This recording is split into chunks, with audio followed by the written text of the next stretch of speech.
Prenez encore, vous faites bien. Docteur Aka Félix, c'est notre invité ressource pour la rubrique santé et bien-être. Docteur, bonjour. Bonjour. Nous parlons de l'ananas, nous parlons des propriétés Oui, et des pathologies bien traitées par sûr. l'ananas. Mariam, tous les fruits ont des propriétés, tous les fruits ont des vertus. Et on voulait aujourd'hui justement dire un petit mot sur l'ananas. L'ananas, d'abord, comme la mangue, ce sont des plantes aromatiques, ça sent bon. Et la particularité de l'ananas, c'est qu'elle contient des vitamines. Les vitamines, c'est pourquoi pour apporter de la vie dans le corps, les amines vitales, comme on dit. Donc la vitamine A, c'est bon pour la croissance, la vitamine B pour l'équilibre nerveux, la vitamine C pour lutter contre les infections. Et donc, en plus de ces vitamines, il y a quelques sels minéraux, potassium, un peu de magnésium, sodium et tout ça, et puis des fibres, la cellulose, qui facilitent la digestion. Donc, l'ananas est une bonne plante pour la digestion. Ça veut dire quoi? Ça veut dire que c'est un des fruits vraiment rares que l'on peut utiliser en jus sur les aliments. Lorsqu'on a mangé, qu'on est lourd, on peut manger l'ananas et ça facilite la digestion. Contrairement aux autres fruits qui ne vont pas apporter ces éléments-là, mais qui vont plutôt contrecarrer l'action même digestive de tel ou tel aliment. Alors, la particularité de l'ananas... Donc, vous nous dites que quand on mange bien et pour se donner bonne conscience, Oui. on décide de mettre des fruits dessus pour bien digérer, on se Bien trompe. sûr, On se vous trompe. prenez l'ananas... Non, vous pas mangez l'ananas, autre chose. l'ananas. C'est-à-dire, on a bien mangé, Oui. et puis on se dit, bon, maintenant, il me faut un fruit pour bien digérer. Ça va nous aider à digérer. La mangue, par exemple. La mangue, c'est pas le cas. Nous, on a essayé de l'observer, hein, la mangue, les oranges, tout ça, c'est pas le cas. Au contraire, même si la mangue est un peu laxative, on aura, par les principes actifs, par les sels minéraux, on aura plutôt d'autres réactions. On a vu des gens qui ont mangé la mangue, qui sont allés bien à la selle. Puis on a vu des gens qui ont mangé la mangue, qui ont plutôt eu beaucoup d'aigreur digestive. Voilà, donc, particulièrement l'ananas, c'est un fruit assez bizarre. Je dis assez bizarre parce que lui, il aide à digérer les protéines. Voilà, il aide à digérer les protéines. Et donc, sa particularité, qu'il soit vert ou qu'il soit mûr, l'ananas peut intervenir dans beaucoup de maladies. Je prends le premier cas, par exemple, l'absence des règles chez les femmes. Je ne parle pas de la ménopause, qui est la cessation des règles, mais l'absence des règles, une femme à 30 ans, à 35 ans, et puis elle ne voit pas ses règles pendant 4 mois, 5 mois, 6 mois. L'ananas vert peut intervenir pour faire revenir les règles, à cause des principes voilà, qu'il y a Lorsqu'il est dans... consommé, comment? Voilà, donc qu'est-ce que va faire la personne ou la femme qui a des problèmes d'absence de règles, l'aménorrhée comme on dit? Elle va presser le jus, à peu près 1 litre d'ananas vert, et puis elle va faire bouillir ça légèrement.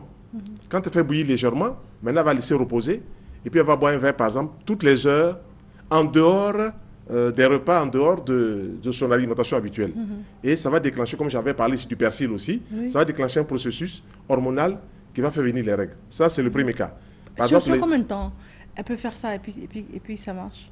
Sur combien de temps? pour l'ananas, Pour l'ananas, la femme qui la ne femme, veut pas la femme le- qui n'a pas ses règles, Oui. oui, ce que je suis Sur en train de... combien de temps? Sur un mois, 2 Bon, semaines? on a vu des personnes 3 une jours? semaine, on a vu Ah. d'autres femmes 2 semaines, d'autres femmes 3 semaines, mais en fait, quand on introduit l'ananas, qui devient l'élément phare, on réforme un peu toute l'hygiène alimentaire. C'est-à-dire qu'on va introduire un peu plus de fruits, un peu plus de légumes. Ça ne veut pas dire qu'on ne mangera plus ces aliments cuits. On les mangera, mais on va apporter d'autres éléments, par exemple à midi et le soir, avant de manger son aliment cuit.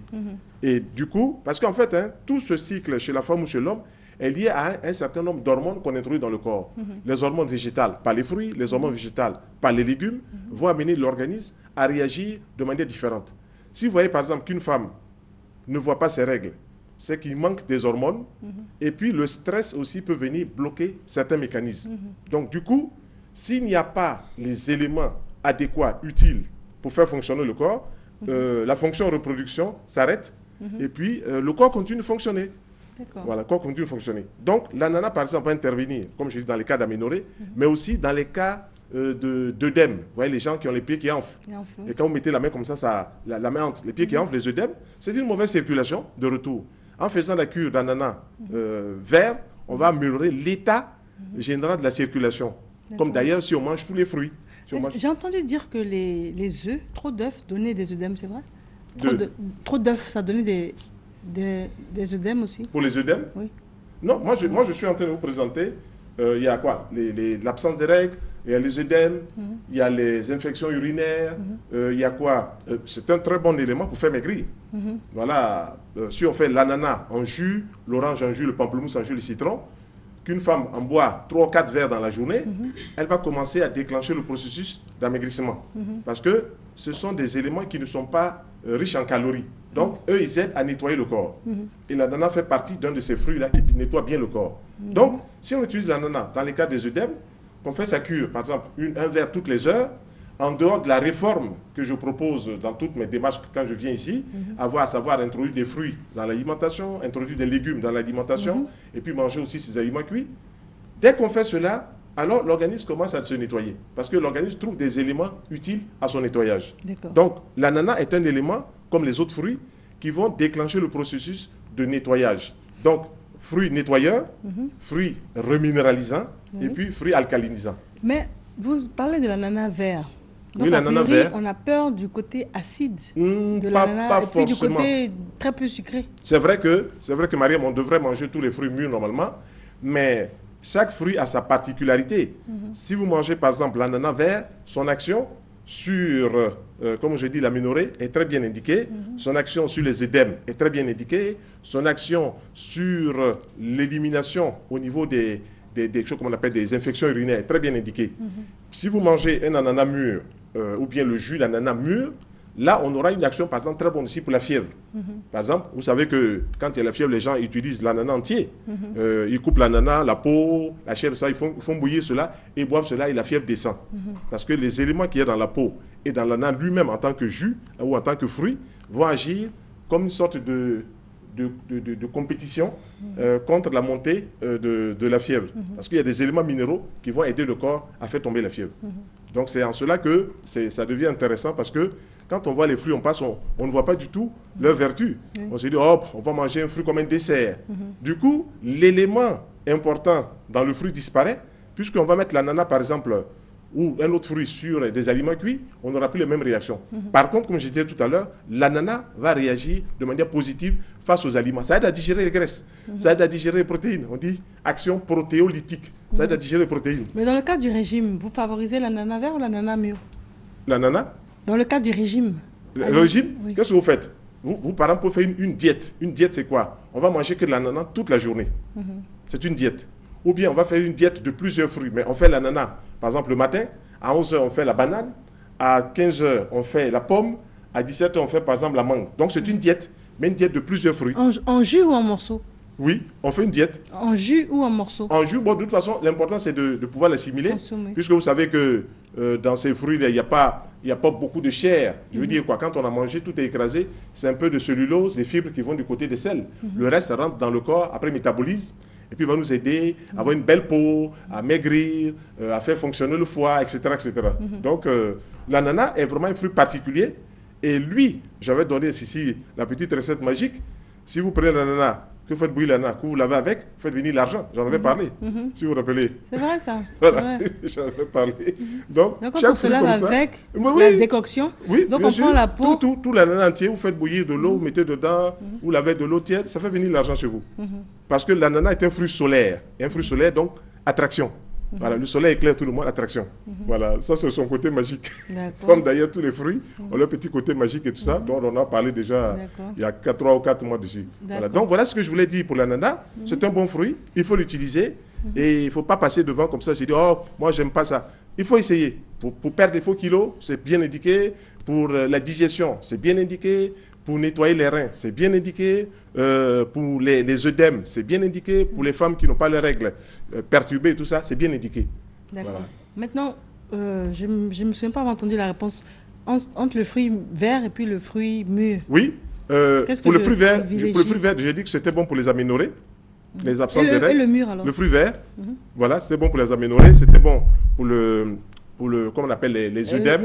Ouais. Voilà. Le fruit mûr, il est bon pour la fièvre, il est bon pour la digestion, il est bon pour l'ensemble du corps, c'est-à-dire nettoyer le corps. Voilà. Maintenant, pour attirer l'argent, on prend le fruit vert ou le fruit mûr? Ben oui, pour l'ananas en tant que côté magique, lui, on fait écraser l'ananas, on met dans de l'eau tiède un peu chaude, et puis on se rince avec. On laisse sécher. Le vert ou le mûr? Les deux vont ensemble. Les deux vont, on fait les deux ensemble. On peut faire les deux, on peut faire le seul, le vert ou le mûr. De toute façon, l'action, c'est que l'ananas est régi par les énergies du soleil. Et donc, comme c'est régi par les énergies du soleil, automatiquement, il y a une action attractive. Voilà, donc c'est en cela que c'est intéressant. D'accord. Voilà. Maintenant, quand on aime bien l'ananas, souvent ça donne des aigrins Oui, dans la bouche. il y a un principe dedans, Mariam, ça s'appelle la bromélaïne. La bromélaïne vous arrête net dès que votre corps n'en veut plus. C'est un des seuls fruits qui vous dit que votre corps n'en veut plus dès que votre corps les besoins sont couverts. Si même vous prenez 2 tranches tout de suite, que ça vous pique, c'est que votre corps n'en a pas besoin. Ah. Vous pourrez essayer plusieurs ananas, ça ne passera pas parce que votre corps n'en a pas besoin au moment où vous le prenez. Peut-être 2 heures après, le corps en aura besoin. Donc, le principe actif arrête. On a vu des gens qui ont saigné. Et ils ont voulu faire des concours, dire non, on peut manger autant d'ananas qu'on veut. 1, 2, 3e ananas, ça commence à piquer, ça commence à agacer les dents. Et puis automatiquement, la langue a commencé à se déchirer parce que le principe était de trop dans le corps. Et les personnes ont commencé à saigner. C'est pour ça qu'on a cette réaction-là. Bien sûr. Bien sûr. D'accord. C'est le principe là, la bromélaïne, qui a cette action d'arrêter net. Personne ne peut manger 10 ananas si le corps a besoin de 7. Personne ne peut manger un ananas si le corps a besoin d'un demi. Dès que le besoin est couvert par le corps réagit et vous dit stop. Ne plus avancer. Maintenant, est-ce que des fois le sucre qui est contenu dans l'ananas n'est pas excessif? Je m'explique. Souvent, dans la circulation, quand on a soif, on n'a pas envie de boire de l'eau, on se dit, bon, vaut mieux boire l'ananas que les gens pressent comme Bien ça, sûr. Là, plutôt qu'une sucrerie gazeuse. Mais il y a 95% d'eau dedans, donc c'est toujours donc, c'est bon. Oui, c'est bon. Mais c'est pas parce que quand les on gens prend font des bouteilles. Les bouteilles, on peut se prendre une bouteille pour la Vous journée. pouvez prendre en bois, vous ferez du bien à votre corps. Ça, c'est prouvé, ça vous fait du bien. On peut boire de l'eau, mais en prenant un jus comme ça, puis les gens même le font glacer. Donc ça vous donne envie de boire. Tout à fait. Mais donc, c'est bon, parce que souvent, c'est bien sucré. Oui. Même si des fois, on doute, on se demande s'ils n'ont pas rajouté un peu. Mais enfin, c'est que sûr, on peut se permettre de boire On peut en boire. Moi, je vous dis, c'est le seul fruit vraiment où on peut boire sur des viandes, on peut boire sur du pain, on peut boire. Ça ne pose pas de problème, ça aide à digérer. Voilà, c'est un fruit assez spécial. C'est assez spécial. D'accord, très bien. Donc, c'est recommandé à grande échéance. Oui, c'est extraordinaire. D'accord, très bien. Extraordinaire. Docteur, votre mot de fin? Bon, merci Mariam de me recevoir tous les 15 jours pour parler de santé. On parlera encore d'autres sujets. C'est à vous de me dire ce que vous souhaitez que je puisse exprimer. Tout à voilà, fait. On va revenir sur une petite série qui concerne l'homme, la femme, le couple. Voilà, je suis à votre disposition pour parler. Partout, non, pour rien vous cacher. Pour approfondir cela. Partout où je vais, voilà. dès que les gens me parlent de Matin Bonheur, bien sûr, on me parle de vous. Voilà, on dit, docteur Aka. Docteur Aka. Ah, mais j'aime beaucoup les émissions avec lui. Et tout. Elle vous interpelle dans les rues, dans les supermarchés. Oui, dans les supermarchés et tout. Partout. Docteur Aka Félix et tout, avec ses conseils, ses recettes et tout. Donc, on va favoriser tout ça. Donc, ceux qui veulent nous joindre, c'est au 07 Allez-y. 90 09 83 ou le 05 69 21 97, Mariam. Merci. D'accord. On peut reprendre le téléphone, docteur? On peut reprendre le téléphone? 07 90 09 83 ou le 05 69 21 97. Merci, Mariam. Merci, docteur. Voilà. Nous changeons de registre. C'est un registre aussi intéressant. Nous parlons de famille et d'éducation. Et Madame Félicienne Kissé est notre invitée. Madame, bonjour. Bonjour, Mariam. Vous êtes conseillère d'orientation, membre de l'ONG grandesécoles.net. Oui. Avec vous, nous parlons de la dernière grande révision avant les examens. Effectivement, les examens sont proches. Les examens pour les tout petits, c'est le 26 mai déjà. Pour ceux du BPC, du 8 au 12 juin. Et ceux du bac, du 29 juin au 4 juillet. Et à l'approche des examens, les élèves sont préoccupés. Que étudier? Quand commencer véritablement à faire les révisions? Il y a beaucoup qui ont des difficultés. Et il y a une dernière grande révision à effectuer avant les examens. 20 jours avant la date précise des examens. Donc, que faire? Comment travailler? C'est de cela que nous allons parler ce matin. D'accord. Quand vous dites 20 jours avant l'examen, on aurait pu penser que généralement 2 semaines avant, l'enfant évite un peu, histoire de tout se remettre, de se reposer, non? Non, pas du tout. Il faut bosser jusqu'au dernier jour. Et de façon très intensive. D'accord. Voilà, et l'enfant, ce qui fait la particularité de cette période, de cette révision, c'est que l'enfant doit pouvoir travailler tout seul, de façon intensive, tout seul, pas avec d'autres personnes. Parce que c'est maintenant qu'il doit emmagasiner, il doit pouvoir comprendre les choses. Nous allons donner la manière de procéder. Déjà, il y a 2 périodes dans ces 20 jours-là, 2 semaines et 1 semaine après. Pendant les 2 semaines, il y a certains qui continuent encore les cours, d'autres pas. Ceux qui ont fini les cours, ils doivent pouvoir prendre les leçons, les différentes matières supposons que nous prenons les maths, ils vont essayer d'identifier, de lister tous les chapitres, connaître les chapitres, essayer de voir les liens qui existent dans les différents chapitres, et puis maintenant, à l'intérieur de chaque chapitre, voir ce qu'ils ont compris, ce qu'ils n'ont pas compris. Ils ne doivent pas aller en profondeur, parce qu'ils ont déjà appris leur leçon, ils connaissent, mais c'est pour revoir ce qu'ils ont déjà appris. Donc, ne pas aller en profondeur, revoir également les exercices types, les devoirs types, répondre tous leurs devoirs, et c'est comme cela pour chaque matière qu'ils doivent pouvoir procéder. Et la dernière semaine, maintenant, essayer de revoir encore les cours, ne pas faire d'impasse. L'impasse, c'est-à-dire ne pas laisser certains chapitres de côté, ne pas laisser certains cours de côté, certaines matières. Parce qu'il y a certains élèves qui vont vous dire que non, ils ne sont pas bien dans certaines matières. Donc, moi, je sais que je suis bien, par exemple, en français.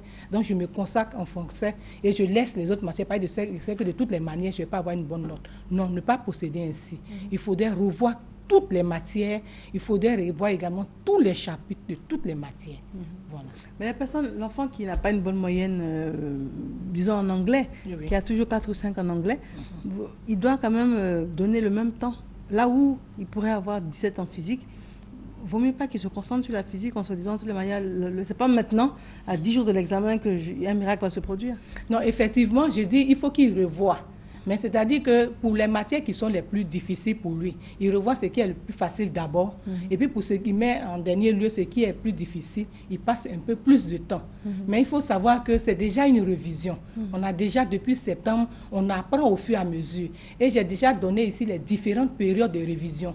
Donc l'enfant qui a déjà commencé à réviser à partir de Noël, réviser au congé de février, réviser pendant la période de Pâques, et avec les différents examens blancs qui ont eu lieu, déjà, il a déjà appris. Donc, c'est pour simplement revoir, essayer de rappeler les choses à sa mémoire qu'il doit posséder. Donc, ce n'est pas maintenant qu'on apprend, mais consacrer un peu plus de temps aux matières où il y a un peu plus de difficultés, de regarder les exercices types, essayer de comprendre ce qui n'a pas marché.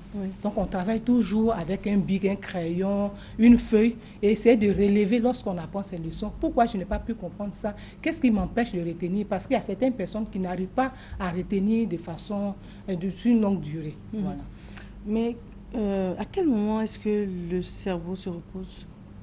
Avant les examens? C'est la nuit, il faut dormir. L'enfant a besoin de dormir. 8 heures de sommeil. Et généralement, ce sont des élèves jusqu'en terminale, ce sont des adolescents. Donc, ils ont au moins besoin de 8 heures à 9 heures de sommeil. Il y a certains qui me parleront des décapis. Je m'apprêtais à vous dire ça. Non, on a fait ça à l'école. Hein? Non, mais les décapis ne sont pas bons. C'est un cycle. Lorsqu'on ne dort pas assez, on ne peut pas mémoriser. Parce que tout ce qu'on a appris dans la journée, c'est au cours de la nuit, avec les différents cycles, que ça se fixe au cerveau. Donc, si vous n'avez pas assez de temps de sommeil, tout ce que vous avez appris ne pourra pas se fixer. Et ça sera comme si vous avez travaillé vainement. Donc, il faut pouvoir se reposer efficacement. Il faut parler également de l'alimentation. Il faut bien manger également durant cette période. Il y a certains qui pensent qu'ils sont en train de travailler, ils n'ont pas le temps de manger. Il faut manger. Mais l'élément le plus important pendant cette période-là, c'est de pouvoir se donner un moral de vainqueur. Il faut se dire qu'on doit réussir. Même si pendant tout ce temps, on pensait qu'on ne travaille pas bien, mais il faut pouvoir avoir une morale de vainqueur.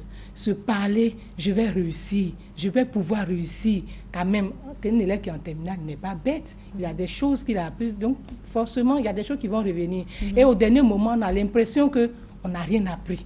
Parfois, quand on essaie de se rappeler, se remémorer certaines choses, cela ne vient pas. Donc, il faut pouvoir se calmer, se relaxer, prendre un peu d'eau, boire, et puis ça va revenir. Alors, dans quel état d'esprit est-ce que l'on devrait être? Parce que l'élève ou l'étudiant, doit se dire, comme vous dites, je vais réussir. Donc, est-ce que c'est pas un peu prétentieux pour lui de se dire qu'il va réussir? Est-ce que ça ne va pas l'emmener justement à penser que tout est à sa portée, donc à être moins percutant? Ou bien est-ce qu'il doit se dire, je peux ne pas réussir, donc il faut que je sois beaucoup plus réaliste et que je réalise qu'un détail peut me faire échouer. C'est pas parce que j'ai eu 17 en classe que là, j'aurai forcément 17. Dans quel état d'esprit? En fait, il faut être positif. Positif, c'est-à-dire quoi? Je suis capable de faire cela. Je suis capable de me rappeler tout ce que j'ai appris. Parce que lorsqu'on n'a rien appris, évidemment, rien ne peut sortir. Mais je suis capable de... Ce n'est pas, en fait, être prétentieux, mais c'est c'est une possibilité, c'est une capacité de se motiver. Il faut pouvoir être toujours motivé, s'encourager soi-même à travailler. Et ce n'est pas toujours évident pour les élèves de se motiver, parce que ce n'est pas vraiment du plaisir que les élèves apprennent les leçons. Donc il faut vraiment se motiver soi-même, trouver des éléments. Et chacun a sa façon d'être motivé. Donc pour pouvoir encourager les enfants, il faut pouvoir se motiver, se dire qu'on est capable de réussir, qu'on est capable d'avoir de bonnes notes. C'est vrai qu'il faut travailler pour avoir de bonnes notes, mais il faut déjà se dire qu'on a les capacités de pouvoir réussir. Et comment est-ce que le parent d'élève peut aider son enfant à réussir dans cette période-là? Créer un environnement sain. Un environnement sain, c'est-à-dire ne pas rappeler à l'enfant à chaque fois qu'il a un examen à passer. C'est vrai que quand je dis rappeler, vous allez voir qu'il y a des parents qui sont très stressants. L'enfant ne peut même pas avoir un temps de détente. L'enfant qui s'accorde 10 minutes de détente, vous voyez le parent réagir automatiquement. Mais toi, tu sais que tu as un examen et tu fais ceci. On ne te voit pas en train d'étudier. Ce n'est pas le temps, la durée du temps passé devant les études qui font l'apprentissage. C'est effectivement ce que l'enfant fait devant sa leçon. Qu'est-ce qu'il fait exactement? Lorsqu'il est assis devant son cahier de leçons, comment il procède? Qu'est-ce qu'il accumule? Qu'est-ce qu'il fait exactement? C'est ça qui doit préoccuper les parents. Mais eux, ils préfèrent voir l'enfant devant son cahier, il étudie, même s'il ne fait rien effectivement. Donc l'enfant n'a pas de temps. Les parents mettent beaucoup de pression sur les enfants, ce n'est pas bon. À l'endroit des parents, il faudrait que, comme je l'ai dit, qu'il y ait un environnement sain. D'abord, ils veillent au respect du temps de sommeil de l'enfant. Ils veillent à l'alimentation de l'enfant, parce que c'est généralement les mères qui font les menus. Donc, veiller à cela, donner beaucoup plus de carburant à l'enfant, que l'enfant puisse avoir vraiment d'énergie, de force. Veiller à ce que l'enfant soit dans un climat, je reviens encore, sain. Ne pas eux-mêmes se créer des conflits, pas de disputes. En fait, éviter, eux-mêmes, si c'est possible, d'avoir des disputes avec leurs conjoints, éviter qu'il y ait des conflits entre les enfants. Vraiment, c'est tout cela, les parents, leur contribution. Maintenant, l'enfant, dans cette période-là, peut souvent dire aux parents, bon, maman, papa, je vais bosser avec des amis, on a fait un groupe et tout, puis on fait les décapis. Donc, on révise, c'est un groupe un peu... il y a un peu de tout, il y en a qui sont formats, d'autres aussi. Et puis, on fait un groupe. C'est à favoriser ou pas? Durant cette dernière révision, pas de travail en groupe. Le travail en groupe, c'est les autres période de révision. Parce que l'enfant, il a besoin de faire le point avec lui-même sur ses connaissances. Le fait de travailler en groupe, déjà pour cette période de 20 jours, c'est vraiment, ça ne sera pas à conseiller. Parce que la plupart du temps, on constate que les enfants n'ont pas les méthodes pour travailler en groupe. Pour ceux peut-être qui seront intéressés par le travail en groupe, moi je conseille que ce n'est pas bon. Mais il y a certains qui voudront bien le faire. Pour pouvoir travailler en groupe durant cette période-là, si vraiment ils insistent là-dessus, c'est-à-dire que chacun fait son exercice à la maison. Il travaille à la maison, il apprend ses leçons à la maison. Et lorsqu'ils se retrouvent, c'est simplement pour confronter le résultat de leur travail. Ce n'est pas ensemble qu'on va se fixer l'exercice à faire. Ce n'est pas en groupe qu'on va essayer de mener les démarches pour pouvoir résoudre un exercice, un problème. Non. C'est à la maison, chacun, et on vient confronter les résultats. Et lorsqu'un élève n'a pas compris ou bien n'a pas réussi à faire l'exercice, à résoudre le problème, il va pouvoir demander à ses camarades pour lui expliquer. Mais vous voyez déjà que quand on lui explique, on passe le temps à lui expliquer, lui-même il ne fait plus d'efforts à ce moment-là. Il doit pouvoir. C'est vrai qu'il peut recourir à des adultes, à d'autres personnes pour pouvoir décanter certaines situations de blocage, mais l'enfant doit pouvoir travailler seul durant cette période. Je rappelle qu'il a déjà fait tout le travail. Il reste seulement 20 jours. D'accord. Très bien. Alors, un dernier conseil, avant de vous demander de conclure. L'enfant quitte la maison avec un peu de tout. Hein. Ça va être des bénédictions, ça va être des gris-gris, ça va être un stylo magique, ça va être un talisman dans la poche. Bon. Et l'enfant arrive en salle. Oui. Alors, sa feuille, juste avant la feuille, quelles sont les dernières recommandations que vous pouvez donner à cet enfant-là? D'abord, éviter de retrouver les amis qui sont stressants. Il y a des amis qui sont stressants. Lorsqu'on arrive aux portes, déjà, il y a certains élèves qui ont leur cahier. Donc, déjà, ceux qui n'ont pas leur cahier vont se poser des questions. Mais qu'est-ce qui se passe? Donc, moi, je n'ai pas assez étudié. Évitez tout cela. Restez calme. Si possible, s'ils sont autorisés à rentrer dans la salle, s'asseoir et puis faire le vide dans la tête. Apprendre à respirer. Et inspirer, expirer, doucement, ils se calment. Mais il faudrait qu'ils emportent avec eux surtout de l'eau. Pour que lorsqu'ils sont un peu confrontés à un exercice qu'ils n'arrivent pas à faire, qu'ils puissent prendre une gorgée d'eau pour se calmer. Et apprendre à respirer. Ça calme beaucoup pour éviter le stress. Éviter, après les différentes compositions, surtout pour les tout petits, lorsqu'ils ont fini, il y a d'autres exercices qui viennent après, d'autres épreuves. Il y a certains qui vont déjà donner les corrections. Éviter de retrouver ces enfants-là qui font se mettre de son côté, rester calme. Parce que déjà, ça panique. Lorsqu'on dit qu'on devait mettre A et que vous avez mis C, déjà vous vous préoccupez. Et vous, c'est déjà passé, alors qu'il y a d'autres épreuves qui arrivent. D'accord. Dernière question. Souvent, juste à la porte des examens, il y en a qui vont dire, ah, on a entendu un son. Il paraît que ce sera telle et telle chose. Et on réalise que c'est là où, justement, on n'est pas fort. Oui. Donc, il y a une espèce d'angoisse qui envahit. Qu'est-ce qu'on fait? Moi, c'est ce que j'ai dit, éviter tous les groupes, parce que déjà, on se connaît plus ou moins. Tous les élèves, c'est vrai qu'on arrive dans un centre, il y a d'autres élèves qui arrivent, mais vous voyez déjà leur comportement. Vous savez déjà qu'ils ne sont pas calmes. Ils sont eux-mêmes perturbés. Évitez ces personnes-là. Et puis, apprendre à sourire. Sourire à qui? Soi-même. À soi-même. Se rappeler les bons moments de sa vie, ça détend. Donc, on essaie de penser aux bons moments, les parents qui nous ont accompagnés, ce qu'ils attendent, et puis essayer de visionner un peu les résultats. Ah, je me vois en train de sauter de joie après la proclamation. Ça rassure, ça calme beaucoup. En tout cas, on est rassuré, on est calmé, on est zen. Quel est le contact que vous souhaitez laisser, madame? 58 31 94 58. D'accord, 58 31 94 58. Surtout insister sur la contribution des parents. Très bien. Madame Félicine Kessé, merci à vous. Merci. Conseiller d'orientation, grandesécoles.net. Oui. Très bien. Nous avons une page de publicité et je vous retrouve juste après.